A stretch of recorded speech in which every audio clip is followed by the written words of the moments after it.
Bonjour, je suis Félix Kofi Ametepe. Je vous amène aujourd'hui à la découverte d'un cimetière atypique de Ouagadougou, un cimetière chargé de beaucoup d'émotions politiques, mais où les herbes et les ordures se disputent l'espace avec les tombes.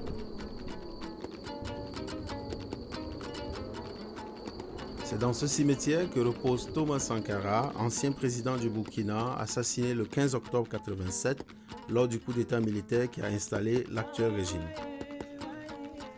Curieusement, il n'a pas bénéficié de sépulture digne d'un ancien chef d'État. Pour comprendre cette situation, je suis allé à la rencontre de Jean-Christophe Bonkungu, qui habite à côté du cimetière depuis plus de 30 ans. C'est des cimetières de pauvres ici. C'est des paysans qui vivaient ici. C'était comme la brousse.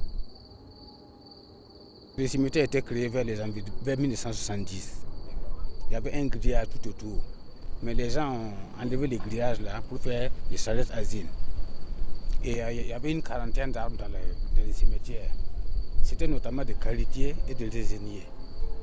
En hivernal, les enfants venaient monter dessus pour enlever les qualités et les raisins. Mais les gens ont abattu ces arbres là pour faire un feu de cuisine.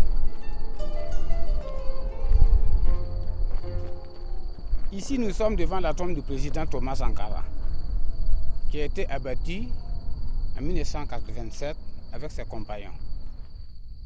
Le président et ses compagnons ont été enterrés dans des tombes creusées en toute hâte par des prisonniers. Ne supportant pas cette situation, les militaires auraient exigé et obtenu la construction des tombes actuelles. Depuis lors, le cimetière est devenu un lieu de pèlerinage pour beaucoup de Burkinabés qui viennent s'y recueillir, non sans chagrin. Des fois, je m'en vais vers la ville. Comme c'est quelqu'un que j'aimais de tout mon cœur, il faut que je passe seulement pour voir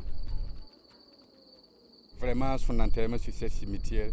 Vraiment, on sait qu'on n'a pas les moyens, sinon on allait arranger le coin, spécialement au nom du capitaine Thomas Sankara. Quelqu'un qui va décider de faire ça avec ce pouvoir, il ne peut pas. Il ne peut pas. Même s'il essaie, il aura beaucoup de sabotage. Nous-mêmes, vraiment tous Sankaristes qui ont connu Sankara, ne veulent pas que la tombe de Sankara soit comme ça. On a vu des présidents africains qui ont travaillé comme lui.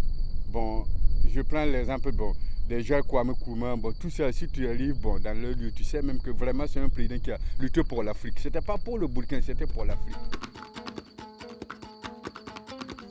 Des personnes de bonne volonté s'organisent également pour désherber et nettoyer le périmètre où repose le président Sankara et ses compagnons, comme Al-Mokhtar Bazié, un calligraphe qui vient renouveler annuellement la peinture de la tombe.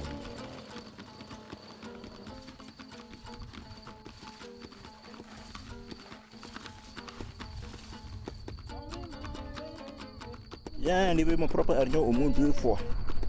2 fois, volontairement, pour arranger la tombe. J'en prends 5 francs avec quelqu'un. Depuis que j'arrange la tombe, j'ai commencé cela depuis en 92.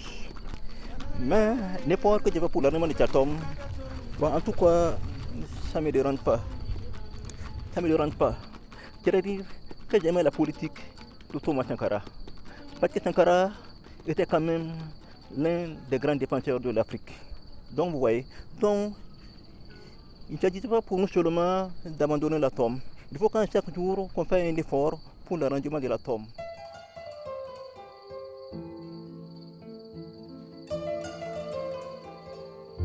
On n'a pas le choix, puisque c'est politique. C'est politique, moi je pense qu'il méritait mieux que ça, quoi. C'est l'État qui devait s'en charger. Au moins caler, faire ça, ou bien un mausolée avec sa statue pour honorer au moins son esprit.